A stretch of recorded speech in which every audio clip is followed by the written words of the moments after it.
Schedule emails in Gmail like a pro. So send emails while you sleep. Gmail will do it for you. So here I'll open my Gmail and we just need to click on compose. And here I'll maximize it.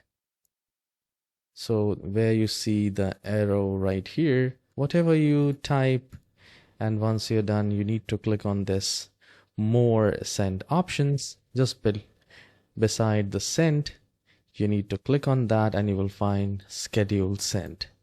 The moment you click on that, let me just enter test at the right test, like PFA, just test, and I'll click on this down arrow key, schedule send, and from here you can select the time, you can change pick and date and time, and from here you can select the date and then you can schedule send. So this is how you can schedule an email in Gmail.